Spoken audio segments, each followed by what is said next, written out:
Hello and welcome to the In Touch podcast brought to you by the Scrum Halves magazine. I'm your host Matt Cool, joined by Tyler Brady. Hello, how are you doing, sir?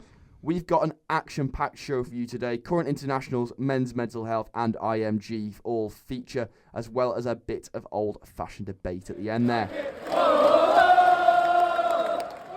Now, we all know how hard athletes work on the field to achieve their successes, but it's sometimes easy to forget that they're humans as well. Bevan Rodd has experienced his fair share of adversity. The loose head for Sale and England has chipped his femur twice in his young career.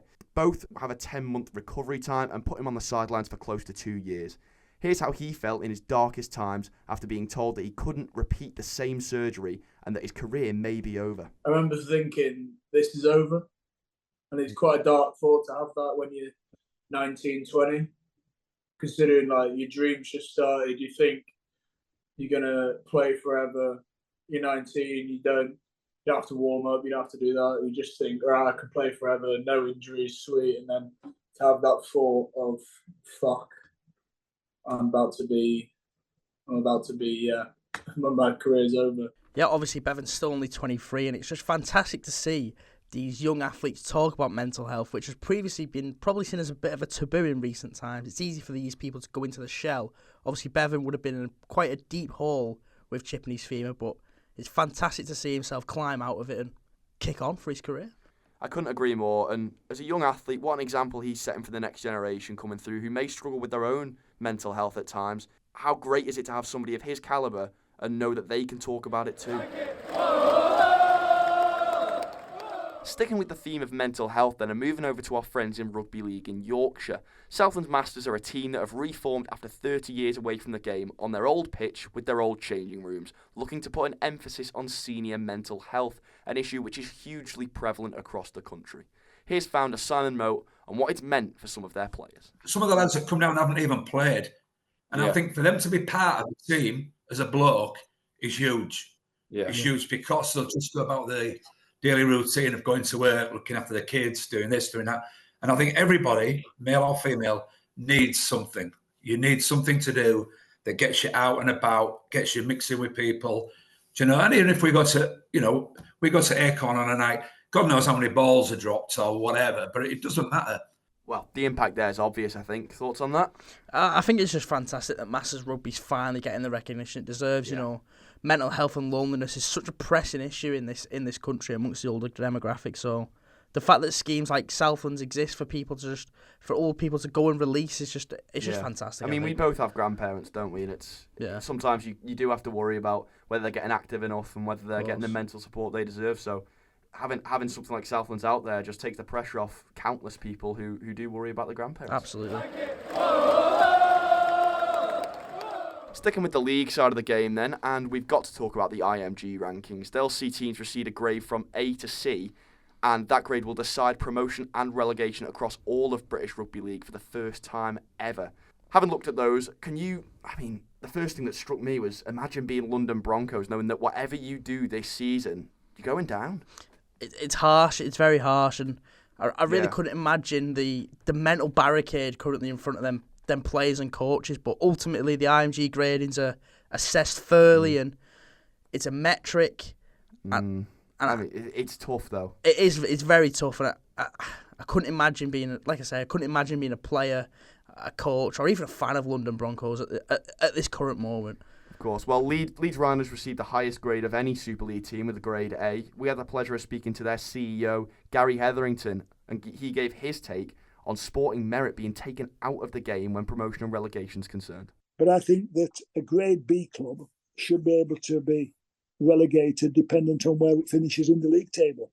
And a grade B club should also be able to be promoted by where it ends in the league table.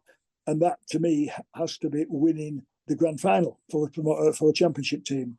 And I think for the Super League team, the team that comes bottom of the competition is the one that should be relegated.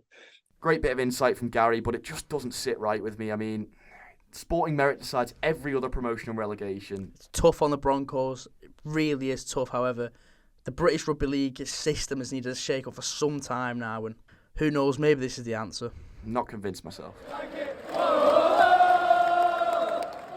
Back to the rugby union side of things then, and the Isle of Man, obviously somewhere that I resonate with hugely being from there, is an absolute hotbed for rugby union talent. Phil Kringle, of course, Bevan Rodd, who we spoke to earlier, and more recently Harry Thompson are the examples that spring to mind immediately. But there is a huge challenge with living there and competing and pursuing a dream across the water. We spoke to Phil Kringle about the struggles of moving away at a young age to pursue a rugby dream.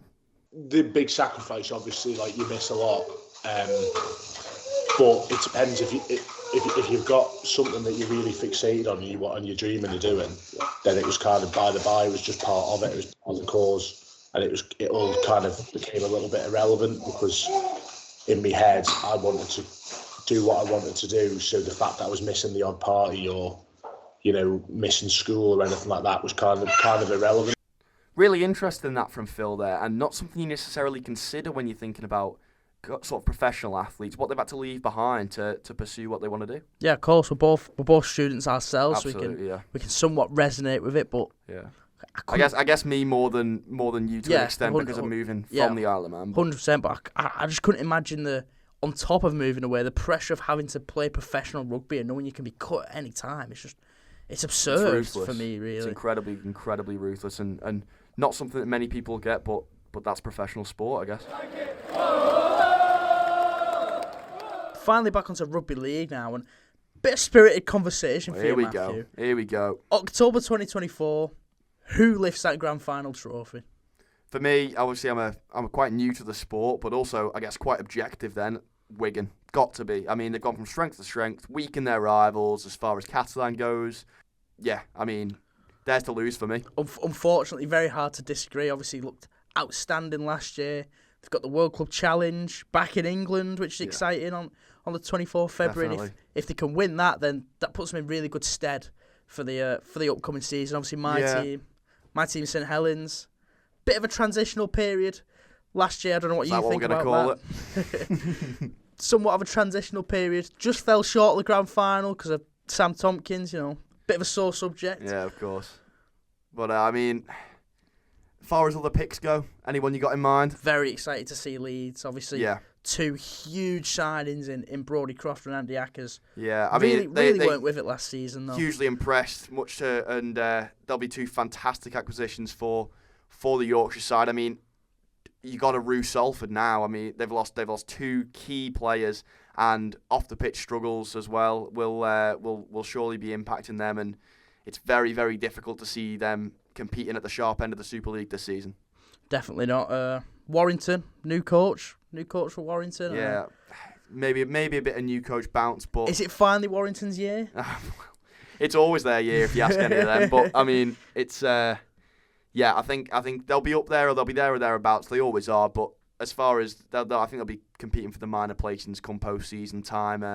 Perhaps a cup run. Sorry, might be in the offing for them. But when the Super League's concerned, I think it'll be Wigan, St Helens, possibly even Catalan, and Leeds competing at the top in the for the major crown.